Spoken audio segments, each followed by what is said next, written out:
بسم الله الرحمن الرحيم. السلام عليكم ورحمة الله تعالى وبركاته. كل وعن أو نكسن داوضي هل كان وقالك ورك قضبضة عادكم مغلي دونتان ورك يجا هدو ربي كرالي نقضنا وحقيب كنقنية رئيس الوزراء حكومة الفدرال الصومالية محمد حسين روبلي أو كهد لي ورك شيء إنه يهاي مشرح بتاعن قبشة حلك مدحتنمو عدبا محوك يرارين كاس ورك عياتكم مغلي دونتان سنبلورشي تليه هوري نمط سوغيدا iyo sirdoonka qaranka Soomaaliyeed oo fariin culus u diray ra'iisul wasaare Roble al-shabaab oo weerar dhabagal ah ku qaaday ciidan ka tirsan Kenya qasaaraha ka dhashay weerarkaas ayaan idin soo gudbin doonaa faahfaahin dheeraad ah oo ka soo baxaya weerar dad lagu dilay oo ka dhacay Dhuusamareeb ciidan ka tirsan dawladda federaalka Soomaaliya oo howlgal qorsheysan ka sameeyay deegaanada dhaca gobolka Shabeellada Hoose iyo waliba qaar kamid ah waalidiinta caruurtooda ay ku maqan yihiin Eritrea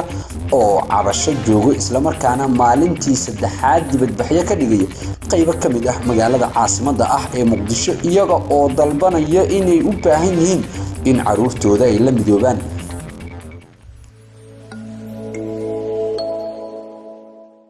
daawadayaal intaas waxay noqonayaan qaar kamid ah qodobadii ugu door corona warkayaga halkan waa galka wararka haddaba hadii ay tahay booqashadaadii kuugu horeysay aad soo booqato bartan YouTube ee galka wararka waxaynu si naxariis leh kaaga codsanaynaa in subscribe aad noo saarto isla markaana gambaleelka aad furato daawade si mar waliba aad u hesho xogaga wararka warbixinada iyo barnaamijyaadka gaarka ah ee alaaba aan halkan idinkugu soo gudbino sidaas oo kale daawado warbixinada iyo muuqaalada aan ku soo gudbinayno hadii aad ka hesho asxaabtaada waad u sii share gareyn kartaa si sidaada oo kale ay kaga bogtaan isla markaana ay ugu xirnaadaan bartan YouTube ee galka wararka qaybta hoose ee commentiga noogu qor qoraaladaada si markaas aan warbixinada aan soo dhigayna aad kaga aragti dhiibato ugu horeyn aynu ku bilawnay markana waxaynu u duuli doonaa Dhuusamareeb warar dheeraada ayaa ka soo baxaya dil ka dhacay Dhuusamareeb wararka ka soo baxayo Dhuusamareeb isla markaana ka imaanaya ayaa waxa ay ku waramayaan in halkaas weerar lagu soo qaaday weerarka ayaa waxa uu ahaa mid dhaliyay dhimasho iyo dhaawac waxa uuna xalay ka dhacay bartamaha magaalada Dhuusamareeb ee caasimadda dowlad goboleedka Galmudug wararku waxa ay sheegayaan in weerarkaas uu ka dambeeyay kadib markii rag hubaysan oo ku labisan dharka militariga ay rasaas ku fureen dad ku sugnaa maqaaxi ku taala magaalada Dhuusamareeb waxaana weerarkaas ku dhintay 3 ruux halka laba kalena uu markaas dhaawac ka soo gaaray raggii hubaysnaa ee weerarka fuliyay la sheegay in ay goobta isaga baxsadeen waxaana baaritaano kala duwan xalay ilaa iyo saakay wada ciidamo booliska ah ee magaalada Dhuusamareeb iyagoo aan la ogeyn sababta ka dambeysay weerarkaasi dadka weerarka ku dhintay qaarkood ayaa waxa magacyadooda lagu sheegay Umar Nuur Culey iyo sidaas oo kale Liibaan Umar kuwaas oo la sheegay inay ahaayeen ganacsato laga yaqaanay magaalada Dhuusamareeb afhayeenka oo la hadlay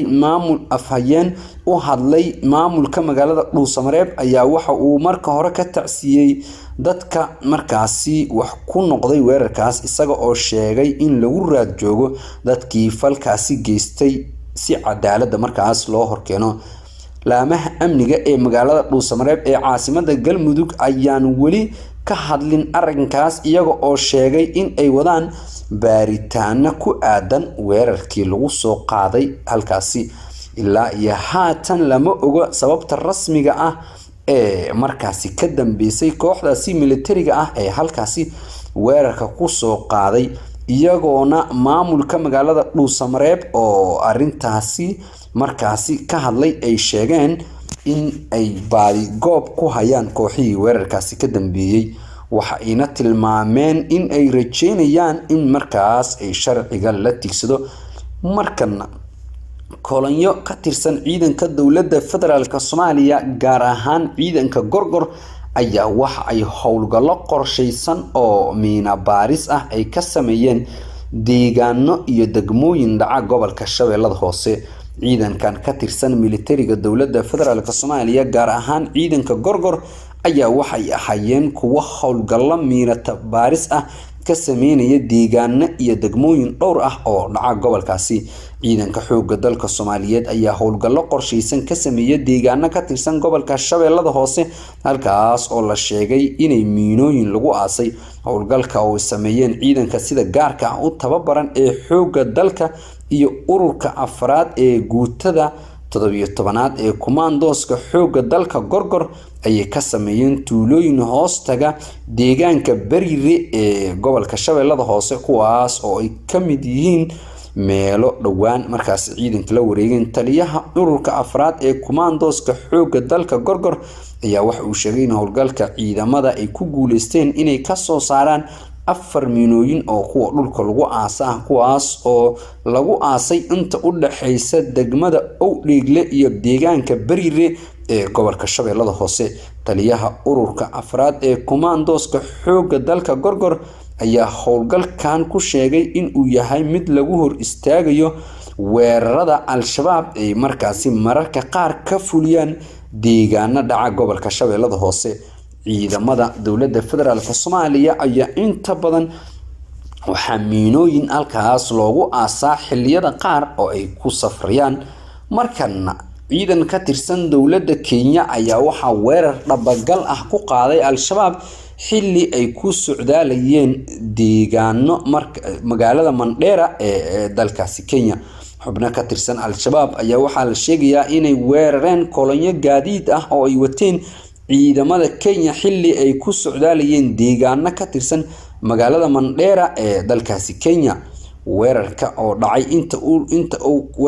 oo ka dhacay inta u dhaxaysa tuulada Kinto iyo sidaas oo kale degmada Tagabo ayaa waxaa dagaal xoogan oo dhaxmaray ciidanka Kenya iyo al-shabaab waxaana la sheegayaa in uu ka dhashay khasaare dhimasho iyo dhaawac isugu jira. saraakiil ka tirsan ciidamada Kenya waxa ay warbaahinta u sheegeen in ay iska caabiyeen weerar ay markaas ku soo qaadeen xubno ka tirsan al-shabaab isla markaana dagaalkii halkaasi ka dhacay ay khasaare ku gaarsiiyeen. al-shabaab ayaa dhankooda weerarkaasi waxay baraha bulshada ay sida gaarka u leeyihiin internetka waxay ku sheegeen inay weerarkaasi ku dileen 2 askari sidoo kalena markaas ay ku qabsadeen saanad military oo ciidankaasi lahaayeen. 3 toddobaad ee la soo dhaafay waxaa weeraro kala duwan al-shabaab ay ka geysanayeen deegaano ka tirsan gobolka Waqooyi Bari ee Kenya waxaana weeraradaas qaarkood ku geeriyooday ciidamo ka tirsan kuwa Kenya. sidaas oo kale al-shabaab ayaa inta badan weeraro dhabagal ah waxay ku qaadaan ciidanka Kenya ee qaybta ka howlgalka nabad ilaalinta midowga Afrika ee AMISOM oo inta badan ku socdaalayo gobolada Jubbooyinka. markana taliyihii hore ee nabad sugidda iyo sirdoonka qaranka Soomaaliyeed ayaa waxa uu ka hadlay doorka ra'iisul wasaare Maxamed Xuseen Roble waxa uuna sheegay in Roble markii la soo dooranayay iyo haatan uu yahay mid farqi xoogan u dhaxeeyo taliyihii hore ee hay'adda nabad sugidda Soomaaliya Cabdullaahi Maxamed Cali Sambalulshe oo ka hadlayay munaasabad soo dhaweyn degmada Daynile loogu sameeyay ra'iisul wasaare Maxamed Xuseen Roble ayaa ku amaanay sida uu markaasi u maareeyay isqabqabsigii siyaasadeed ee dalka ka dhacay isagoo sidaas oo kale bulshada uu sheegay inay uga timid ammaan taas oo ku muteysay waxqabadkiisa kadib markii siyaasadda isdiidan uu dalku galay. barigii hore anigu waxaan dhihi jiray ninkaas mas'uuliyadiisa marti ayuu ka yahay waxa la dhihi jiray waa wax matare oo xilka ayuu ku fashilmay laakiin hadda xantaas meesha waa ka baxday waxa cadaatay inaad tahay nin nabadoon ah oo markaasi soo daahay ayuu Sambalulshe yiri xilli uu ka hadlayay munaasabad khayr loogu sameeyay degmada Daynile ee munaasabad Roble loogu sameeyay degmada Daynile ee gobolka Banaadir taas oo maamulka iyo shacabka halkaasi ku dhaqan ay ra'iisul wasaaraha xukuumadda xilgaarsiinta Maxamed Xuseen Roble ugu sameeyeen si markaas ay kaga hadlaan doorkiisa waxqabad ee maalmihii aynu ka soo gudubnay ee siyaasadda Soomaaliya. ra'iisul wasaare Maxamed Xuseen Roble ayaa waxa aad loogu amaanay kaalinta uu qaatay ee ku aadneed xaaladda markaas uu dalka ku sugnaa tan iyo xilligii uu amniga iyo arrimaha doorashooyinka la wareegay ra'iisul wasaare Maxamed Xuseen Roble ayaa waxa uu waday dadaalo dhowr ah kuwaas uu isugu soo dhaweynayo siyaasiyiinta iyo sidaas oo kale daneeyaasha siyaasadeed ee Soomaaliya. Maxamed Xuseen Roble ayaana wali waxa uu wadaa dadaalo dhowr ah oo markaas uu ku dardargelinayo arrimaha doorashooyinka. daawadayaal guud ahaan warkii oo aad kala socotiin galka wararka waa naga intaa waad ku mahadsan tahay la socodkii la jaanqaadka warkayaga. haddaba haddii ay tahay booqashadaadii kuugu horeysay ee barta YouTube ee galka wararka waxaynu si naxariis leh kaaga codsanaynaa in subscribe aad noo saartay isla markaana gambaleelka aad furato. daawada si mar waliba aad u hesho xogaga wararka warbixinada iyo barnaamijyaadka gaarka ah ee aan halkan idinkugu soo gudbino. waad ku mahadsan tahay la socodkii la jaanqaadka warkayaga.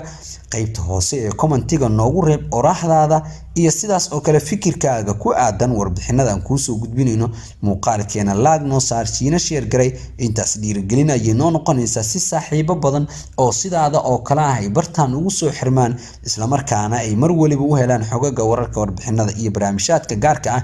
ee aan halkan idinkugu soo gudbino. waad ku mahadsan tahay mar kale iyo mar kale la socodkii la jaanqaadka warkayaga daawaday.